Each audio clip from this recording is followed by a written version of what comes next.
um amigo, um parceiro de longa data, meu sócio em alguns negócios, Fábio Garibe. E aí, Fabião? E aí, Barbacha? Seja bem-vindo, cara. Prazer. Obrigado por estar nos recebendo aqui em São Paulo, no escritório da Union. Cara, obrigado aí pela... Eu sei que a sua agenda é tumultuada. Vamos começar contando a sua história. Conta a sua história aí pra gente, fala da sua jornada. Pode começar. Legal, Barbacha. Primeiro, agradecer a oportunidade de estar conversando com vocês, conversando com o seu público aí. E realmente é uma trajetória aí já de 22, 23 anos, né, de carreira. E é legal sempre, quando eu resgato isso, eu falo um pouco da minha vivência como atleta, porque mais ou menos com 10, 12 anos comecei a praticar esporte, me tornei profissional com isso. Isso me deu uma abertura também nos estudos, na parte profissional. Mas eu acho que quem teve a oportunidade de praticar um esporte, de viver e conviver como atleta, entende um pouco o que eu vou falar na percepção de você se tornar mais resiliente com Na questão da disciplina. A questão da perseverança, né? Legal. O trabalho em equipe, né? Isso tudo, quando você tem essa escola, vamos chamar assim, nessa parte inicial da sua vida, não só no profissional, Sim. Isso já te traz uma bagagem bastante interessante. E eu tive essa oportunidade, né, Legal. por muitos anos, de conviver e atuar como atleta, né, profissional. E mais ou menos aos 17, 18 anos, idade já de faculdade, né, fim de idade escolar, tive a oportunidade de estudar porque o que eu já ganhava como atleta já me permitia estudar. Então foi profissional. Sim, se tornou, profissionalmente. federou, tudo. Profissionalmente. Jogar, o que você fazia? Qual que era? O que você praticava? Eu praticava futsal, né, que é o antigo futebol de salão. Legal. Futebol de campo, também fui profissional. E encerrei essa carreira mais ou menos com 25, 26 anos. Participou de peneira, ninguém contratou. Várias. Rodei bastante ao interior do estado. Legal.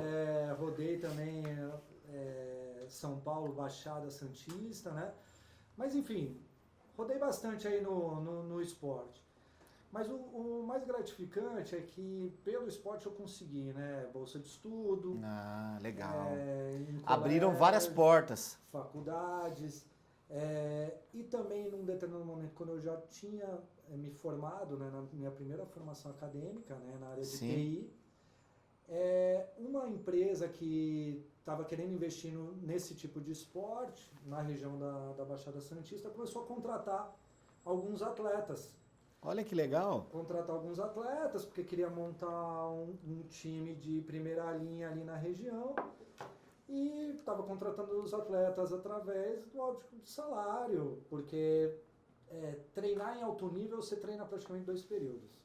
Então você não Isso tem... é importante. Então, olha que interessante, o esporte também traz a questão do treino, né? Da repetição. Da repetição. E isso é outra característica, vamos dizer assim, do esporte, que para o mundo das vendas é muito importante.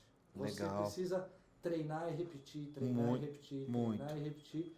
Eu sempre brinco que o vendedor precisa ter a cabeça do atleta, que é treinar muito mais do que jogar, do que participar de uma competição. E eu tive essa oportunidade, né? Legal. Então, praticamente 15 anos como atleta, e aí, mais ou menos essa faixa, 19, 20 anos, essa empresa começa a contratar alguns atletas da região e outros de fora, monta um time, contrata os atletas por salário, né? Legal. Já remunerando, porque na época já existia esse vínculo profissional. Sim. Só que aí eu acho que eu e alguns poucos colegas tivemos essa percepção de, além do salário, procurarmos nos empregar nessa empresa. Aproveitar isso nesse momento. Eu já vinha ali alguns trabalhos como vendedor de curso de inglês, vendedor de equipamento de informática, porque eu estava na área de TI. Sim. E aí consegui uma oportunidade para trabalhar na área de TI dessa empresa. Em paralelo, eu treinava. Legal. Dois períodos, então na época, se não me engano, tinha um treino de manhã e um no começo da noite.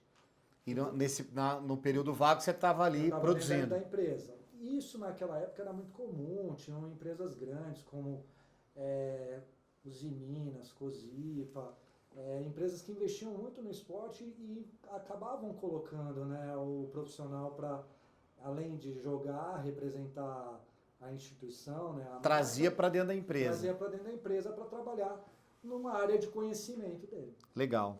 E aí eu comecei a me especializar, né, na minha área acadêmica, né, porque eu não tinha essa formação, esse conhecimento profissional. Já tinha algum contato com vendas, porque, como eu falei, trabalhei um tempo vendendo cursos de inglês, equipamentos de informática.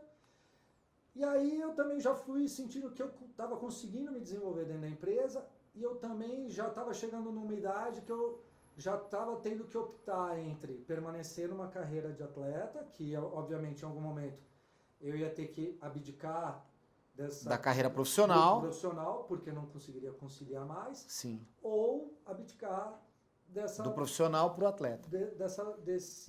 Desse atleta, Sim. Né, que até 24, 25 anos ele estava formado. Então com 26 anos fiz essa opção, porque eu já estava galgando outros cargos dentro da empresa, e isso facilitou a tomada de decisão. Sim. Né, porque as oportunidades vão surgindo, foi crescendo. A carreira de atleta, todo mundo sabe, todo mundo vê na TV que não é fácil. Muito curta e não é fácil. Né? Além do que as oportunidades são muito restritas, você pega um time de futebol, por exemplo, de campo jogam 11. E os 11 tem que estar jogando em alta performance, porque qualquer coisinha é substituído. E o atleta também traz essa questão, né? Você é um reserva hoje de um determinado time. Você quer ocupar uma vaga na lateral esquerda. Você tem que ter competências e qualidades superiores ao cara que está jogando. E às vezes você não tem, você precisa desenvolver. É a competição interna e a competição externa. Exatamente. E Legal. um mercado muito mais restrito. Né? Sim. Muito mais limitado. Porque eu falo, você pega uma competição de um esporte individual, uma natação, um judô. Tem uma vaga para a Olimpíada, 2, 3 em algumas categorias. Sim. Então, quantas pessoas estão performando e tentando... competindo para aquela vaga.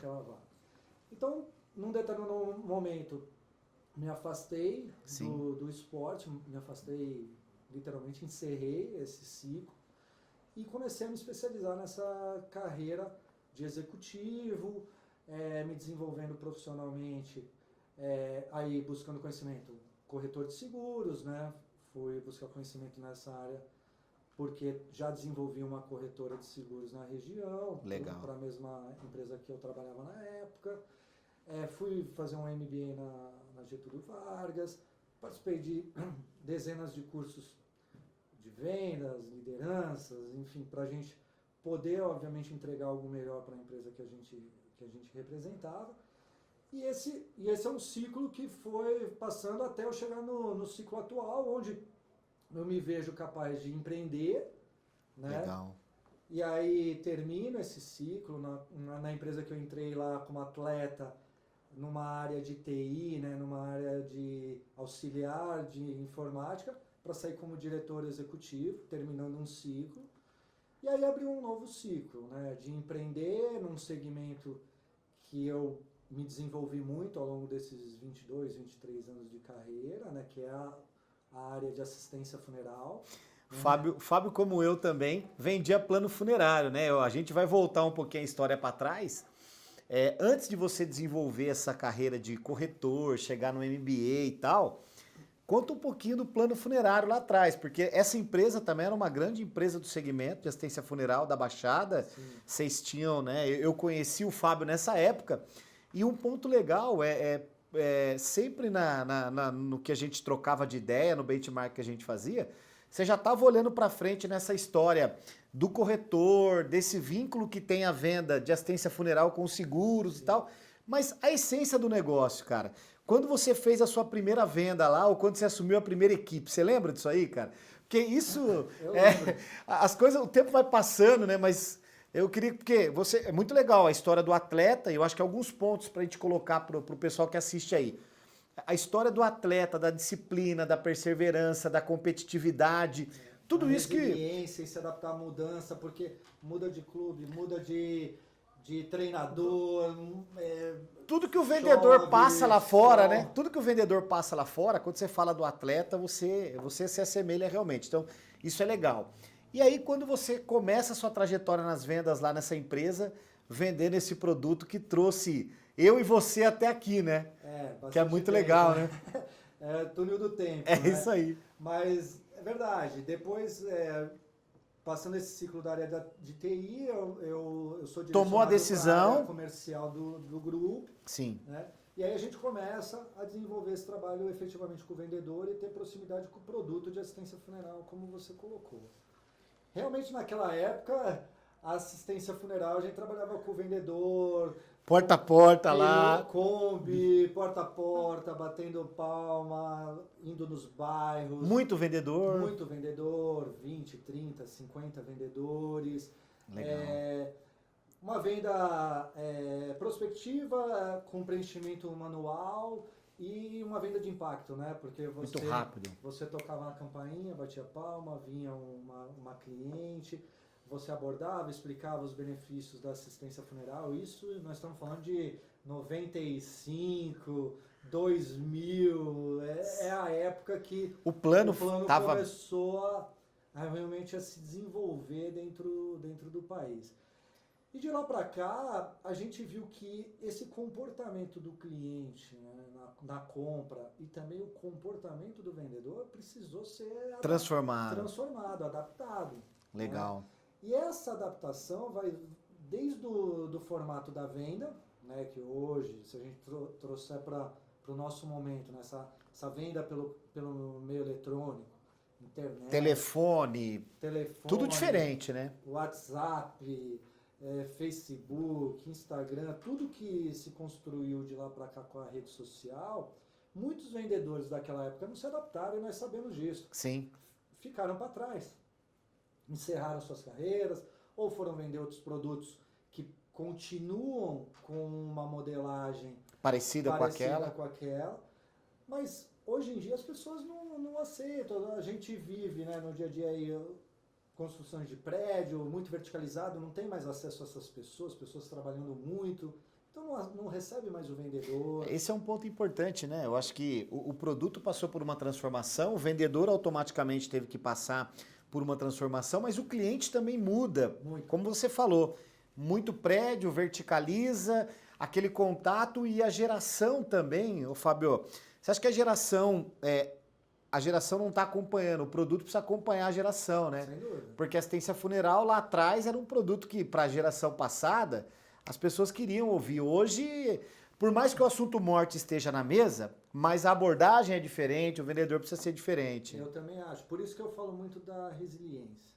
Sim. Eu acho que o vendedor, seja de qualquer tipo de produto, né? Apesar de a gente ter entrado agora um pouquinho na assistência funeral, sim. Mas o vendedor de qualquer produto, de consórcio, de seguro de vida, de plano de saúde, ou mesmo, eu costumo dizer que mesmo se você é um advogado, é um médico, você é um vendedor. Você precisa vender a sua pessoa, você precisa criar empatia, você precisa estar... Se relacionar, fazer network. Exatamente. Então, todo mundo é vendedor. Eu também acredito nisso. Todo mundo é vendedor. É que as pessoas não têm a percepção que elas precisam desenvolver isso. As habilidades e melhorar as técnicas. Desenvolver as suas competências, independente do segmento que você atua, do produto que você comercializa. Sim. Para você se tornar algo ou alguém realmente diferente, fora da curva. E essas pessoas que realmente são fora da curva são as pessoas que procuram não justificar o fracasso em cima do produto ou do segmento que ela está, e entendem que o fracasso está mais alicerçado em cima do que ela está fazendo ou desenvolvendo. E a gente vê isso, né? Infelizmente, e aí como vendedor, e eu gosto de ser vendedor, a gente não pode aceitar que assim, a venda ou ser vendedor é para quem fracassou em determinado segmento. O cara quis ser alguma coisa, não deu certo, agora eu vou vender. É o cara tratar vendas como plano B, não como plano A. É mais ou menos isso que você está falando. E o vendedor de plano B, então, usando o jargão que você está colocando, ele não sobrevive. Ele não se cria. Não se sustenta, né, Garibe? Ele não se sustenta. ele não vai ser um vendedor fora da curva, ele não vai atingir os objetivos, né, que ele quer. O vendedor precisa ser ambicioso, não no sentido monetário da coisa, não no sentido dinheiro. Sim. Ele precisa ser ambicioso no sentido das metas que ele precisa colocar para ele mesmo, do que ele quer conquistar. A sua casa própria, sua viagem, o seu carro, colocar o filho para estudar fora ou na escola particular, o que ele quer conquistar também financeiramente para ele, o que ele quer construir como empresa. Esse é um ponto legal, Fábio, que você tocou da ambição, porque a gente, nos processos que a gente atuava, eu acho que você também, muito parecido com, lógico que em proporções maiores, mas uma coisa legal é que a gente, quando se torna um líder, e você fala dessa ambição, nós precisamos vender também para o vendedor. A gente é o vendedor da esperança, a esperança do carro novo, da casa nova, da viagem, do filho. E uma das coisas que a gente roda bastante, a gente percebe que falta um pouco essa ambição, né? O cara está preocupado primeiro com a comissão, ao invés de olhar para o todo, né? Exatamente, Barbancho. Eu acho que esse ponto da ambição, tirando de novo o efeito monetário, se a pessoa tiver a visão de ambição no sentido positivo da coisa... Pode ser o motor, né? É o motor. Pro cara... É o motor. E eu tenho duas coisas que eu gosto de colocar, né, para o nosso vendedor que está assistindo. Você precisa ser ambicioso e você precisa perseverar. Se você não perseverar, não insistir, não correr atrás e desistir no primeiro fracasso do que você está empreendendo... Até porque vai ouvir muito mais não do que sim. Exatamente. Tudo aquilo que a gente já... Você não vai se criar vendedor. É melhor você procurar uma outra profissão, que também não tira o mérito, mas administrativa, buscar outro caminho. Outro caminho que você tenha a sua remuneração em cima de um processo que você execute. Legal. E aí você também não pode reclamar que você olha para o vizinho e o vendedor está ganhando 10 vezes, 20 vezes mais do que você ganha trabalhando na empresa que você está alocado como administrativo ou uma função que tenha um processo manual, né, que brincava na TV, né? Bate carimbo, você está aqui para bater carimbo. Então você bate carimbo e você pega o teu salário no final do mês. Você, o cara crachá, né? O cara do cara crachá. E você ganha o seu salário no final do mês. O vendedor de verdade, ele não quer isso. Ele quer desenvolver técnicas, produtos. Ele pode representar grandes marcas, né, empresas de terceiro. Ele não precisa criar um produto. Sim. Ele não precisa inventar a roda. Ele pode empreender dentro da empresa que ele está hoje. Ele pode fazer a diferença, batendo meta, ganhando todas as premiações. Se você é um vendedor de consórcio, de seguro de vida, de assistência funeral, de plano de saúde, se você vende roupa, se você vende... Produto ou serviço? Primeira coisa, venda você. Segunda coisa, venda ou represente a marca que você está disponibilizando para aquele cliente. Esse é um ponto legal que eu quero pegar, porque como eu falei para vocês no início da entrevista, eu conheço o Fábio há bastante tempo e o Fábio, a gente virou, eu tive o prazer de abrir uma sociedade com ele em 2016 numa empresa e ele falou um ponto, primeira coisa, venda você, né? Uma das coisas que, treinamentos, consultorias que a gente faz, ele também participa comigo de algumas coisas nesse segmento, mas uma das coisas que o Fábio sempre fez, e às vezes eu até brincava, né? Pô, eu vou numa reunião com o Fábio, sempre o Fábio tá de terno e gravata. E eu falava, cara, não tem como, se eu for na reunião com o Fábio e não for de terno e gravata, eu vou ser o segurança ou o motorista dele, né? E aí, constantemente, eu perguntava pra ele, cara, e ele falava uma coisa, ele sempre falou o seguinte, olha, o terno e a gravata, você chega diferente. Fala um pouquinho disso aí, porque, Garibe, cara, constantemente é nessa... seja para atender o pequeno... Exatamente. E eu acho que isso eu aprendi ao longo do tempo, porque... logicamente, estamos falando para os vendedores, homens de terno, mas para as mulheres também serve estar bem vestida, maquiada, penteada, isso serve para todos, né? Como eu falei, primeiro você precisa se vender. Porque pessoas compram pessoas. Pessoas compram pessoas. É óbvio que você não vai comprar a pessoa pelo que ela veste, ou por que carro ela tem, ou por onde ela mora. Não é isso. E sim, porque você precisa criar uma relação de empatia e segurança com a pessoa com que você está fazendo a interlocução. E eu também tenho comigo que, desde a hora que eu saio de casa até a hora que eu volto para casa, eu estou preparado para atender qualquer tipo de cliente. E isso eu acho que o vendedor às vezes peca muito. Porque hoje eu posso sair de casa num traje mais esporte e de repente, até o próprio exercício que a gente está fazendo aqui, a um determinado horário do dia, alguém te liga, precisa dar uma entrevista para a TV ou para um programa, ou entrou uma reunião para falar com o presidente de uma instituição, da multinacional, ou de uma entidade, não importa. O que você faz nesse momento? Você vai voltar em casa? Você vai se montar? Você vai do jeito que você está? Tudo bem, não tem problema. Mas o impacto... Pode ser que esse empoderamento, esse impacto, essa autoridade, porque você é o vendedor consultor, você está indo lá... Eu acho que a palavra é autoridade, né? A gente, há pouco tempo atrás, a gente foi fazer um trabalho num lugar bem, assim, complicado, e o Fábio falou pra mim, ó, cara, vamos de terno e gravata, porque a gente vai chegar lá, ninguém vai botar a mão na gente, vão achar que a gente é uma autoridade. E foi exatamente o que aconteceu. Então essas histórias, e um outro ponto legal que você coloca, né, é você sair preparado para qualquer... Eu acredito muito nisso, e o meu dia a dia hoje, e aí você sabe, eu converso com pessoas de diferentes níveis. Sim, diversos tamanhos de empresa. Diversos tamanhos de empresa, e pessoas também de diferentes níveis sociais e de cultura, e isso precisa ser respeitado por nós. Mas para você respeitar isso, você precisa estar preparado para conversar desde dessa pessoa, a mais simples, que você precisa de um linguajar que... Adeque a comunicação. Sim, adeque a comunicação e cria simpatia. Até o diretor da multinacional. Aí você vai perguntar, mas por que o vendedor eu não consigo prospectar grandes clientes? Porque você está só montado ou adaptado e com autoridade para falar com o cliente. É mais ou menos assim, você está saindo vestido e aí o seu mindset, a sua mentalidade está preparado para o pequeno. Exatamente. Quando você sai bem vestido, cara, é real, você está empoderado, né? E aí serve, como ele falou, se você sair, logicamente, começa pela sua vestimenta, mas aí ali na frente, você sai num carro, você tem uma caneta legal, você... Tudo se apresenta. Tudo faz parte desse processo de empoderamento, né, Fabião? Hoje pela manhã, antes de vir para o programa, fui dar um treinamento para um corretor. Legal. Né? Um salão de vendas com 20 corretores. E a gente, quando entra nisso, a gente se adapta àquele ambiente. Né?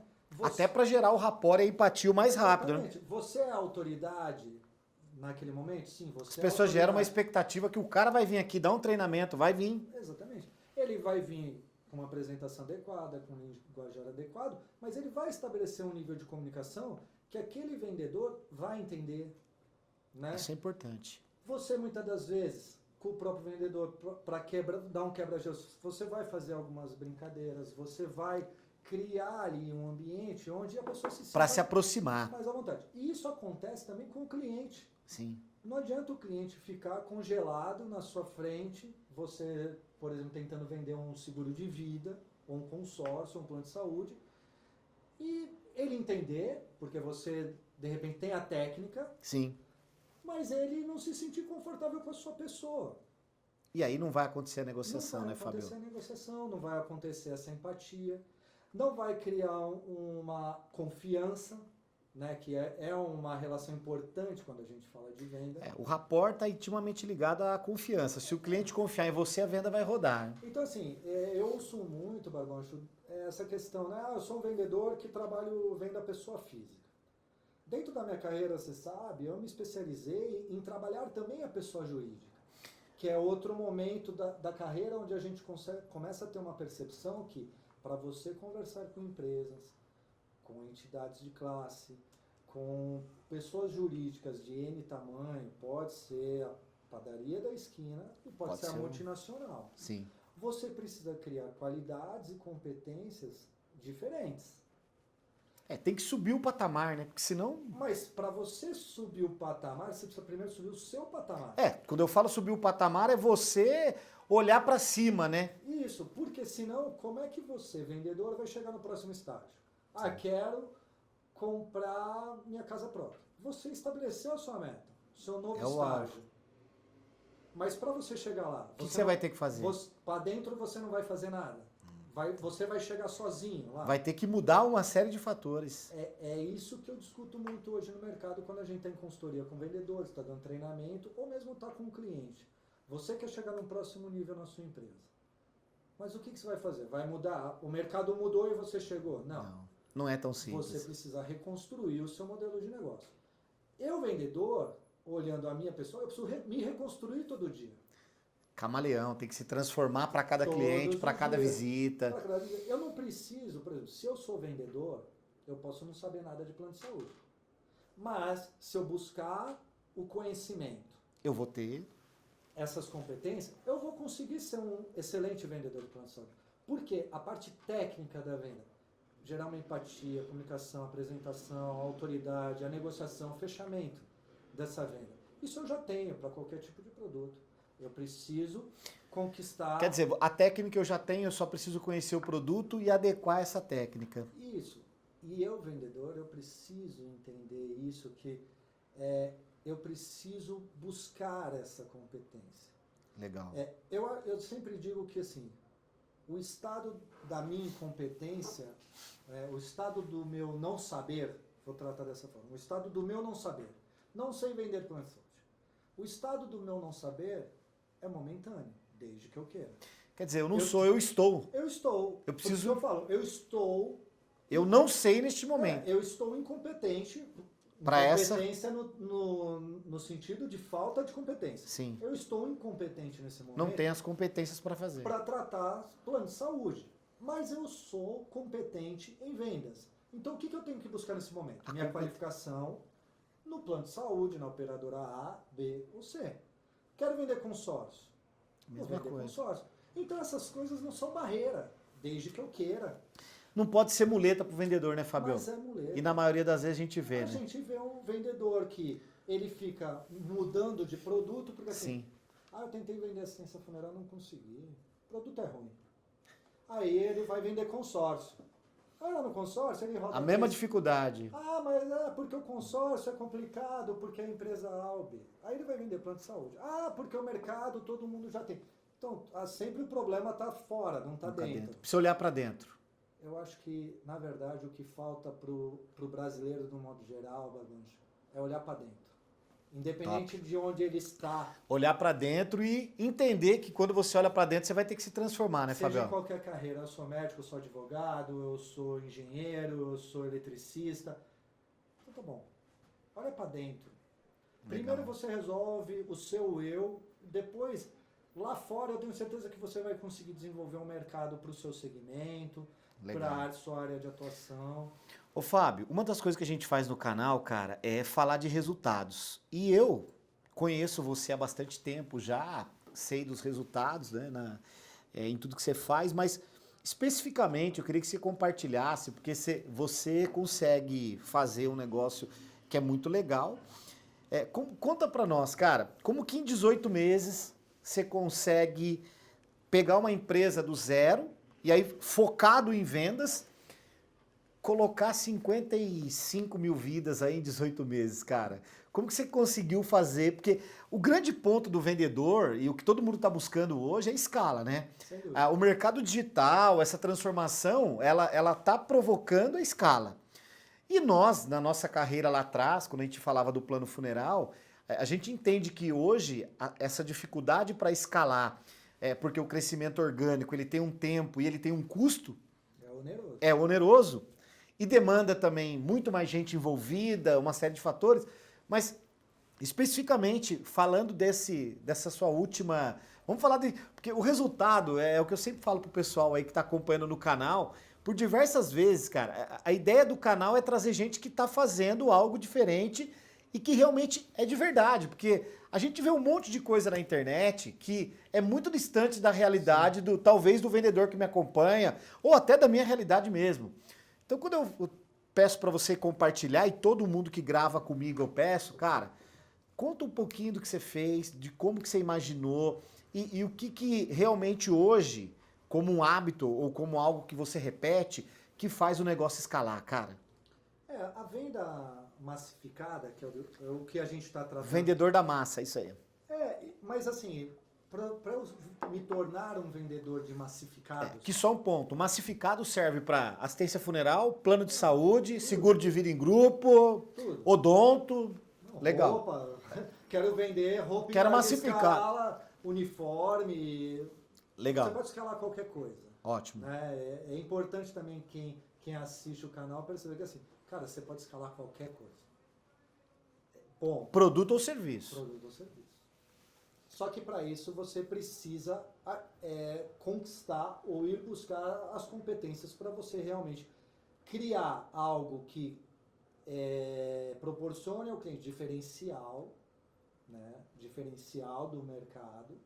Você criar as competências internas sua como vendedor para você poder tratar esse assunto a nível massificado ao nível de grandes empresas que, obviamente, têm um conglomerado de pessoas. Então, Sim. se você vai tratar massificado, nós vamos exemplificar para o pessoal do canal entender mais, vamos ficar mais alinhado. Tá. Eu quero vender para um sindicato que tem 5.000 pessoas. Eu quero vender para uma igreja que tem 10.000 pessoas. Eu quero vender para uma marca de magazine que tenha 1 milhão de clientes. Tudo bem. Eu quero vender alguma coisa para uma empresa de aplicativo que tem Milhões e milhões de 50 usuários. milhões de usuários. Sim. Nós estamos falando de massificado. Ok. Primeiro ponto, você está preparado para conversar com essas pessoas? Você tem produto ou serviço para oferecer para essas pessoas? E um ponto, a abordagem é diferente. Totalmente diferente. Por isso que eu falo, a gente nasce como vendedor. Pessoa física, vendendo um plano, Escambo, né? plano na Trocando. rua. Como eu falei, eu comecei lá com venda de curso de Inglês. material de informática, depois vendo o plano de assistência funeral, vendendo na rua, batendo palma, convencendo a dona de casa a adquirir um tipo de produto ou serviço. Você vai se desenvolvendo, porque esse caminho você precisa percorrer. Você não vai nascer vendendo massificado se você não sabe que na ponta esse cliente tem uma necessidade. Olha que interessante o que ele está falando, que é uma coisa para você entender. O processo é importante para você ser forjado para fazer algo maior. Então, não nasci vendendo massificado. Não. Passei por um processo, fui forjado no processo para vender massificado. Me adaptei, busquei as Estudei. competências, as qualificações necessárias para chegar nesse momento. Se não, eu, por exemplo, fosse engenheiro, ficava desempregado aí da indústria, virava vendedor de massificado da noite para o dia. Seria muito fácil, né? Porque é assim. Então, obviamente... Preparo e tempo de processo. Preparo, tempo, repetição, treino, repetição.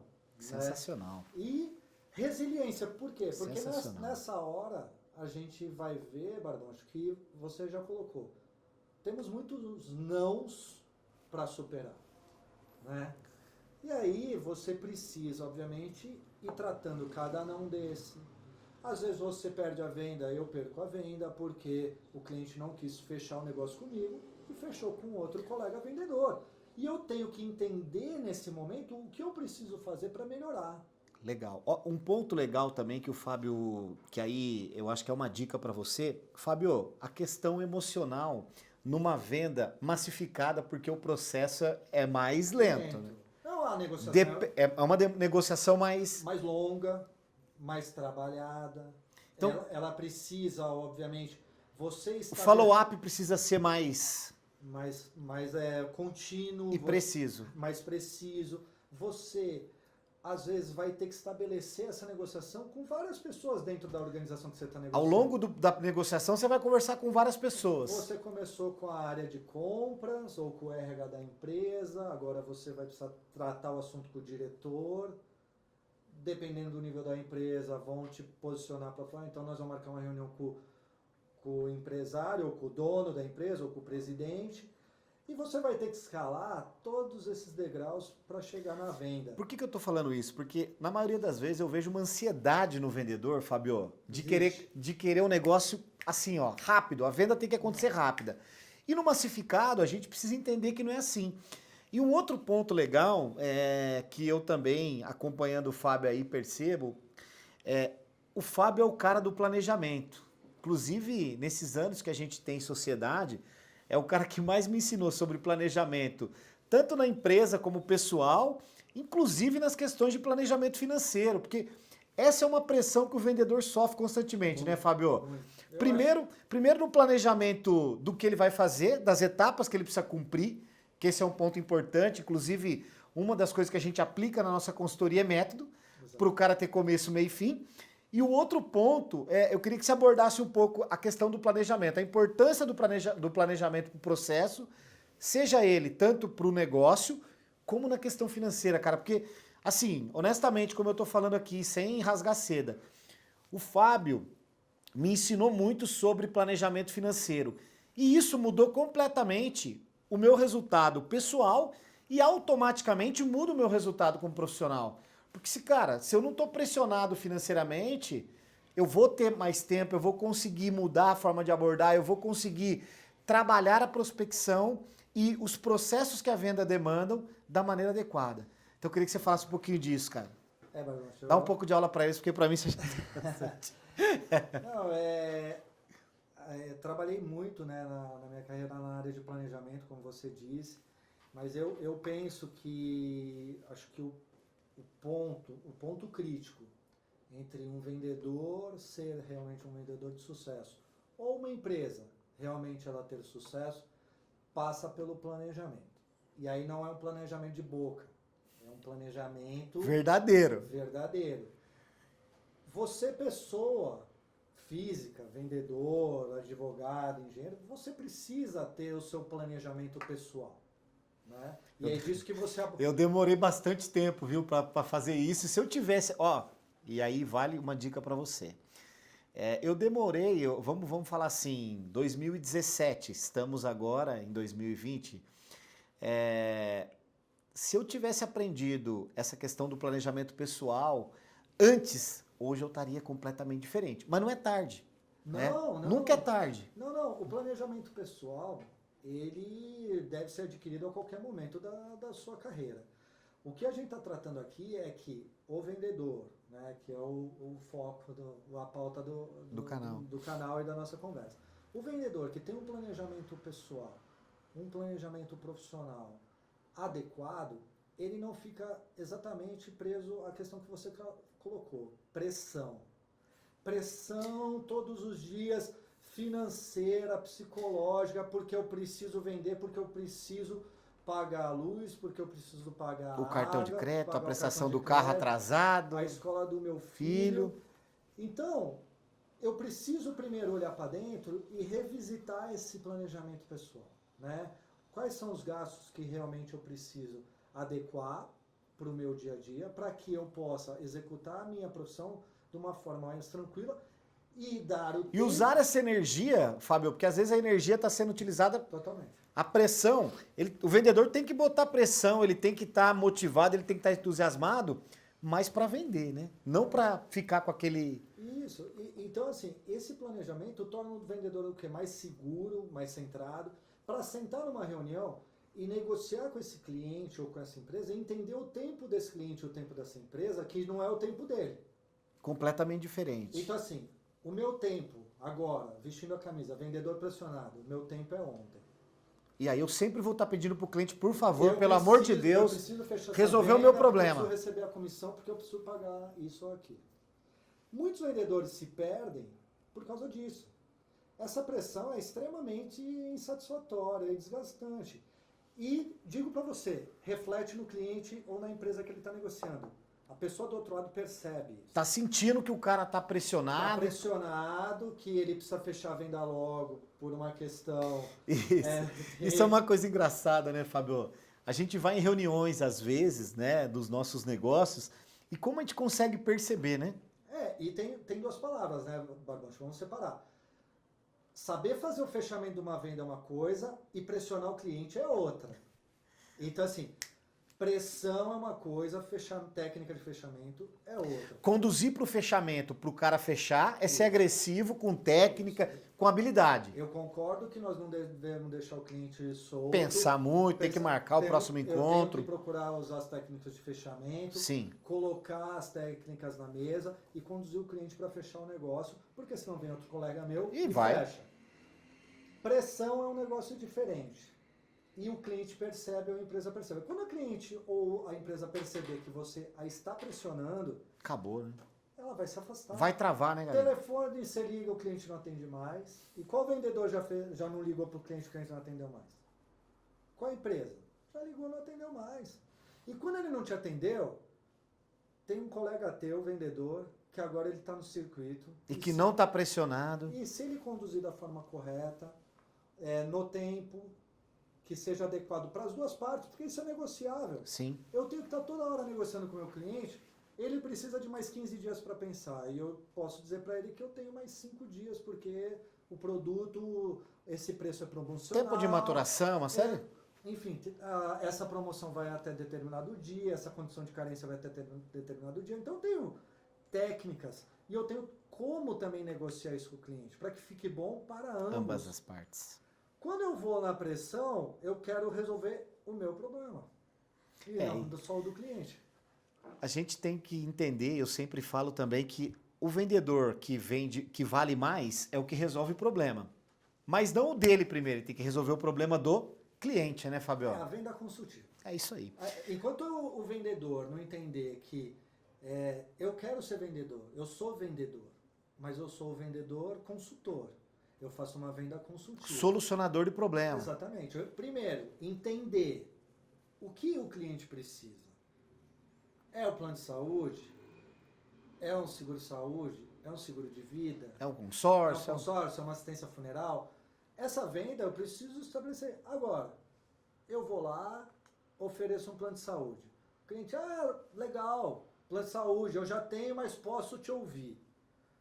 Ele abriu uma possibilidade de se ouvir. Agora, se você não estabelecer uma venda consultiva que supere aquilo que ele já tem, e de novo, vem lá atrás, a empatia com a sua pessoa, como você se apresenta, a sua autoridade para falar do assunto. E ele perceber que, olha, vantagem, um corretor ou um consultor me procurou, o nome dele é Barbancho, e ele me ofereceu um produto diferenciado, ele conhece muito do produto, me esclareceu muitas dúvidas, vai me dar uma assessoria muito melhor do que a que eu tenho hoje. E agora eu começo a me aproximar do momento de decisão assim, estou interessado em mudar. Sim. Porque vejo que com o Barbancho eu vou ter uma assessoria que eu não tenho muito melhor.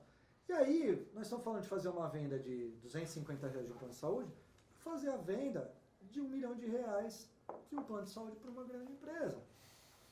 Legal. Sobre o planejamento ainda, Fábio, duas dicas simples que o vendedor pode fazer e que melhoraria na questão do planejamento e, consequentemente, o resultado dele, cara. Cara, dica caseira. Primeira coisa, pega uma folha de papel, pega um lápis, escreve tudo que você gasta no mês. Escreve. Tudo. Não minta pra você mesmo. Porque já começa aqui por uma premissa ou uma qualidade que o vendedor não pode ter. Ser mentiroso. É isso aí. Então, se você já vai... Não se engane, marque tudo. Se você já não vai conseguir vender para você mesmo, você vai mentir para você mesmo. Vai mentir para mentiroso. Vai começar... Errado. Tá, então a primeira coisa é listar todas as suas... Forma simples, não precisa saber de Excel, não precisa saber... Escreve. E aí você passa um risco e do lado você escreve tudo que você recebe no mês. Entrada. Quanto você vende, média, no mês? O que você recebe?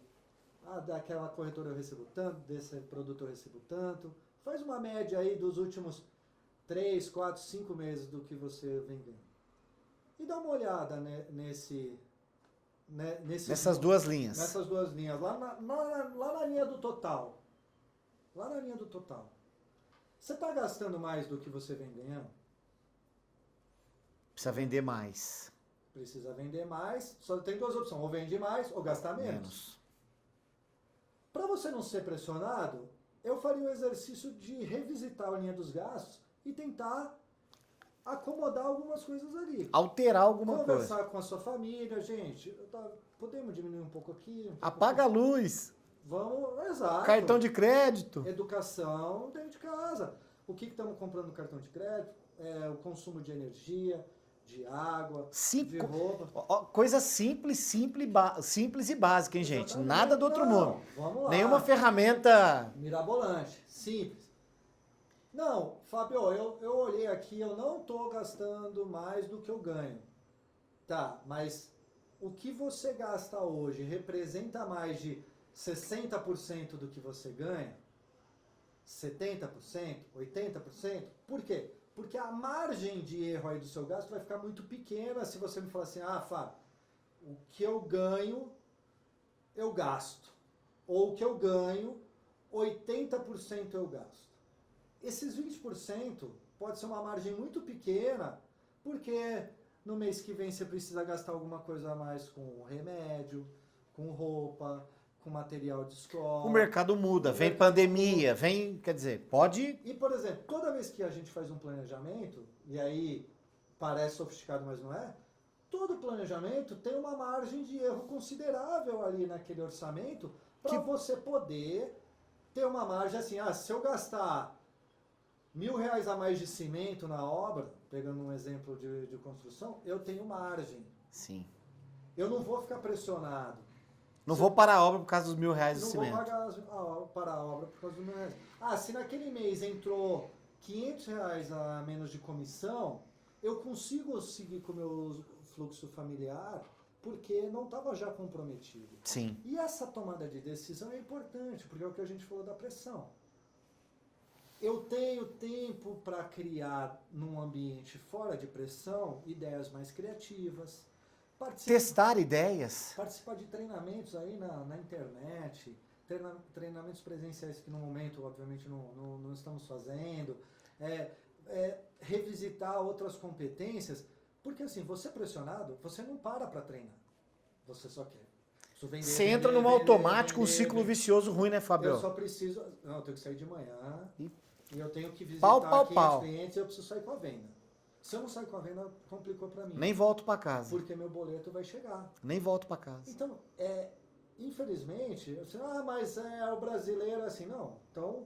Seja diferente. Vamos mudar esse mindset. É isso aí. Vamos diferente. Repensar o nosso modelo de venda. Vamos ser um vendedor de verdade em relação a essa questão, não só em resolver o problema do cliente, mas sair com o nosso problema meio resolvido já, né, Fábio? Não tem problema. O que nós estamos falando aqui é para você também que ganha um salário mínimo. Serve para todo... O seu orçamento familiar tem que estar dentro do salário mínimo. Não adianta. Porque essa conta não fechando... Não fechando, você está pressionado. E aí a gente já sabe, é pressão fora de casa e é pressão dentro de casa. Então você não tem paz de espírito, nem na rua, nem em casa. E aí talvez dispare os gatilhos da ansiedade, do estresse, de uma série de coisas, né? E você não se torna criativo. É verdade. Quando você me fez a pergunta assim, como é que a gente vai conseguir construir uma carteira de 55 mil vidas em 18 meses se você não consegue pensar nas estratégias corretas, mapear os clientes, mapear as oportunidades, né? Ou as influências mercadológicas que possam ter, né? As variáveis, pontos fortes, fracos. Uma SWOT simples aí, né? Exato, você precisa minimamente criar um planejamento onde você entenda o que é ponto forte e fraco da sua empresa e o que tem de oportunidade e ameaça ali fora.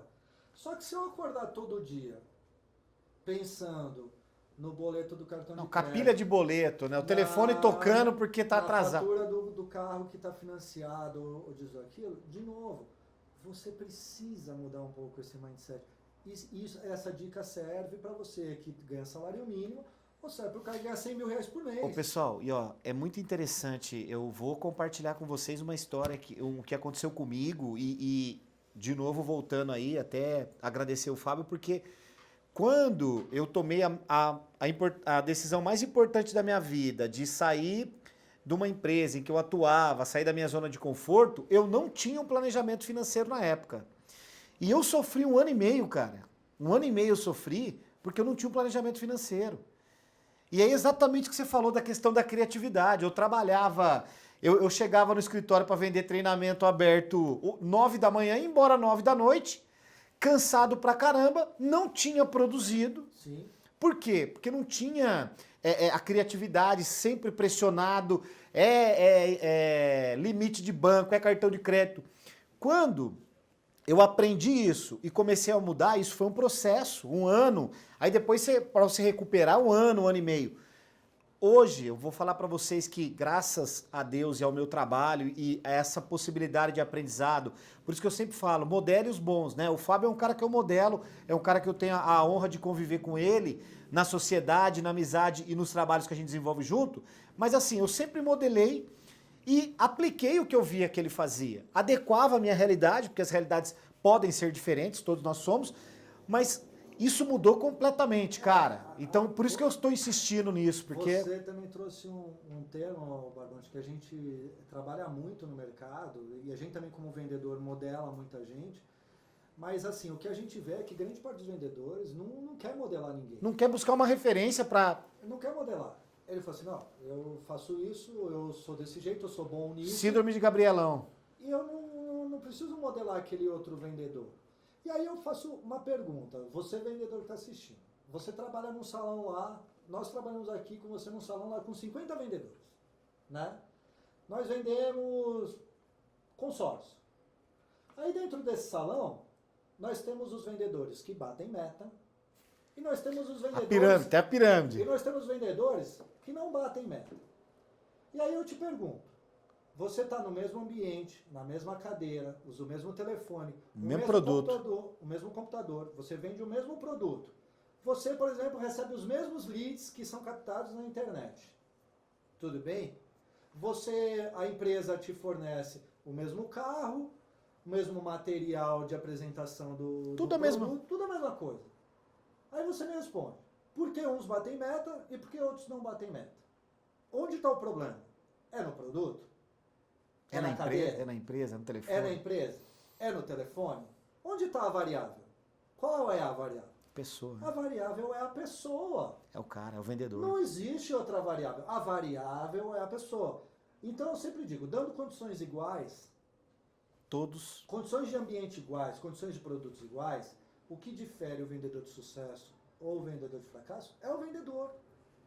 Agora, o vendedor aceita realmente ouvir isso? Que ele não bate meta? Então, o que ele prefere depois de 6 meses de trabalhar nesse salão de consórcio, que ele nunca bateu meta, nunca ganhou premiação? Botar a culpa Sair. em alguma coisa e botar a culpa. E sai botando a culpa em alguma coisa. Não, o Barbancho era o gerente lá do salão de venda. Ele fala que o meu treinamento não deu resultado. O Barbancho era o gerente lá do salão, o supervisor. A nossa experiência, né, é assim, a gente tem experiência de fracasso. Com certeza. A experiência de fracasso está alicerçada muito disso. Por vezes a gente errou montando um produto, montando a estratégia errada em qual bairro a gente ia, em qual região a gente ia atacar, para que mailing a gente ia ligar. Erramos. Mas por vezes a gente teve o fracasso também impulsionado pelo vendedor? Também. Agora, a maior virtude é saber quem saiu desse fracasso melhorado. Tanto empresa como vendedor, melhorado. Porque nós não chegamos nesse nível acertando. Muito pelo contrário, nós chegamos aquela nesse história, nível fracassando. É aquela história. Errar muito, errar rápido e errar barato. A nossa capacidade. Exatamente. Quando você passa por um processo de desafios, você precisa aprender, sair com um aprendizado. E é legal o que o Fábio falou. Dá certo sempre pra gente? Claro que não, cara. Nem pode claro dar. Que não. Nem pode dar. Claro que não. Tem um monte de coisa que a gente tenta fazer também que na hora você idealiza, depois você fala, pô, não era isso. Mas o aprendizado e a saída rápida é o que faz a diferença, né? Eu acho que também, Barbancho, muitas pessoas têm algum problema com a palavra fracasso. Como uma palavra incompetente. Então, assim, eu até fiz questão de tratar incompetente como a pessoa não ter competência. Não ter competência. Eu não tenho, por exemplo, eu não sou médico, então eu sou um incompetente ou não possuo as competências para fazer uma cirurgia, para diagnosticar uma doença. Ponto. Sim. Certo? Então a palavra incompetente, como a palavra fracasso, as pessoas não tratam bem. E esse carrega como um peso. E esse é um erro do vendedor. Eu acho que o vendedor que lida bem, quando ele entende que ele é incompetente para aquele determinado, para aquela determinada tarefa, ou produto ou serviço, e quando ele lida bem também, quando ele entende que ele, fracassei tentando vender esse produto ou aquele serviço, ele consegue ser resiliente. Aí sim, esses conseguem ser resilientes ao ponto de modificar a sua atuação, a sua qualificação, as suas competências para buscar um sucesso diferente. E isso você repete várias vezes na vida. Legal. Esse ciclo é constante. Você precisa toda hora estar encerrando um ciclo de sucesso ou de fracasso para iniciar para outro. estabelecer um novo. Então é um ciclo de sucesso ou de fracasso para iniciar outro. Para iniciar um novo. Se eu, por mais tivesse sucesso na empresa que eu fui diretor executivo, eu poderia ter continuado ali. Mas eu preciso entender que esse ciclo termina. Porque eu tenho a ambição, o objetivo e as competências para buscar algo diferente. E as decisões mais importantes da nossa vida vão ser tomadas no momento de ira e de desafio, que se a gente encarasse como fracasso, a gente não teria tomado, e aí talvez a gente não teria chegado no outro nível. Mas o vendedor que nos ouve, ele precisa entender isso, né? Olha para o lado do salão, olha para os seus colegas. Modela alguém que está vendendo muito, né, Fabio? Né? Cola no cara, né? Vai almoçar, vê como que o cara fala. O que você fala, como é que você faz. Porque é acompanha um fechamento. Exato, e não quer, né? A maioria não quer esse tipo de modelagem, mas o vendedor nato, o vendedor de sucesso, está modelando ele o tempo modela todo. o tempo todo. Tá modelando o tempo todo. Cara, animal o nosso papo. A gente podia ficar aqui mais 2 horas tocando o papo de vendedor. Quero te agradecer imensamente aí. O Fábio não tem rede social, cara. Normalmente no final do papo de vendedor eu falo, segue o cara e tal. Não dá nem pra seguir ele porque ele não tem rede social. Mas o pessoal que a gente está à disposição, a gente vai fazer questão de responder as perguntas do canal. Sim. O canal Vamos gravar outros programas com ele também, trazendo. O canal Captando as Perguntas vai repassar para mim. Vou ter o maior prazer de responder aí os interessados. Se tiver algum tema que a gente conversou e de repente quer aprofundar, a gente marca com o canal, com o Papo de Vendedor aí, vai ter o maior prazer de esclarecer.